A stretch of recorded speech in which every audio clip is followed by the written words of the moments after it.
semuanya, perkenalkan saya Adel, perawat yang berjaga pada pagi hari ini dari mahasiswa Poltekkes Kemenkes Semarang yang akan mendampingi Ibu. Saya senang bisa bertemu Ibu pada hari ini. Kalau boleh tahu dengan Ibu siapa? Siti Nur Aisyah. Baik, Ibu Siti Nur Aisyah biasanya dipanggil siapa, Bu? Siti. Ibu Siti ya. Oke, Ibu Siti, bagaimana perasaan dan kabar Ibu hari ini? Terus kemudian bagaimana tidur Ibu malam ini tadi, Bu? Saya merasa kurang baik, Mbak.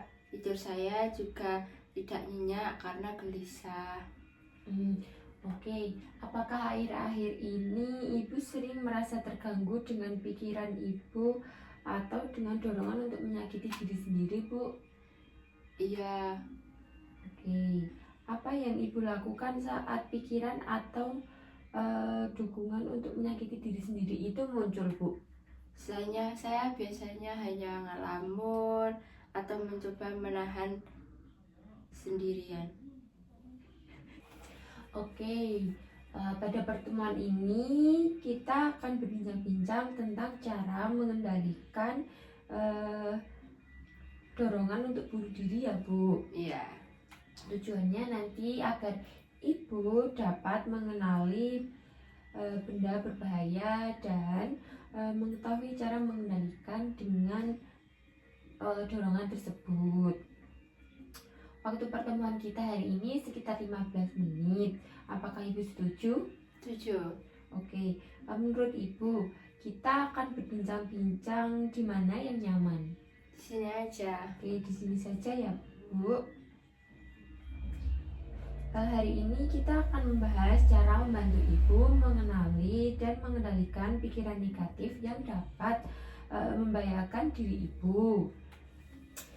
Resiko bunuh diri merupakan kondisi di mana Ibu memiliki pikiran putus asa, Bu, dengan atau dorongan untuk menyakiti diri sendiri yang dipengaruhi oleh masalah psikologis atau emosional maupun kesehatan mental Ibu. Oke,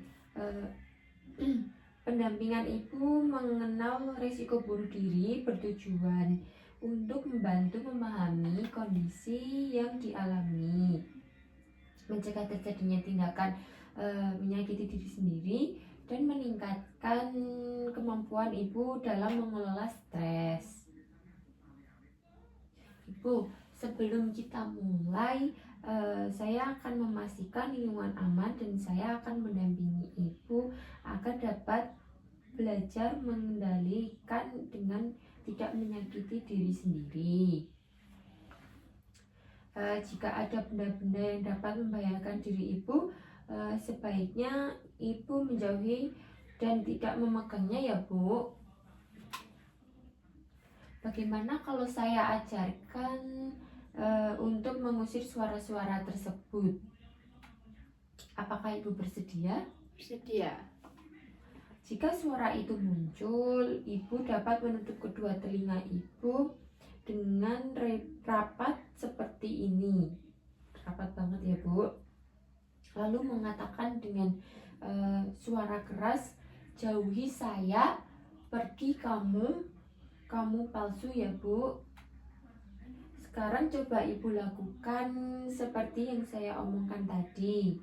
Coba, Bu, tutup kedua telinga yang rapat, kemudian teriak, "Jauhi saya, jauhi saya, pergi kamu palsu." Kamu palsu. Ya benar, Bu, seperti itu bagus sekali. Nanti kalau ada suara-suara yang membisiki Ibu menutup telinga, kemudian teriak dengan seperti itu ya, Bu. Dah, Bu.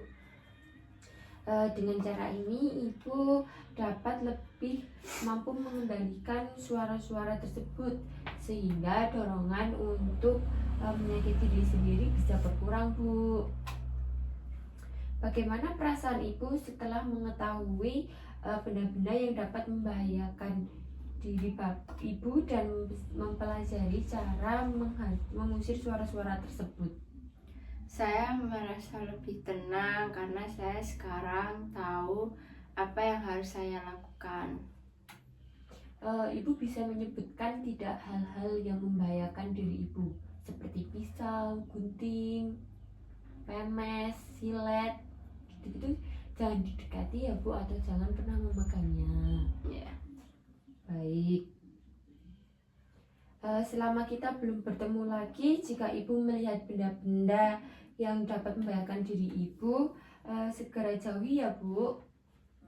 Ya. Dan jika suara-suara itu muncul kembali, lakukan cara yang sudah kita pelajari tadi. Ya. Pada pertemuan berikutnya kita akan membahas tentang cara berpikir positif tentang diri sendiri dan bagaimana menghargai diri sebagai individu yang berharga. Kita bertemu besok ya Ibu, pukul Ya. 9 lagi, dan untuk tempatnya di mana? Apakah di sini lagi? Ya. Oke, kalau begitu saya pamit dulu. Apakah ada yang ingin ditanyakan, Bu? Tidak. Baik, kalau begitu terima kasih atas kerjasamanya hari ini. Ya. Selamat beristirahat, Bu. Ya.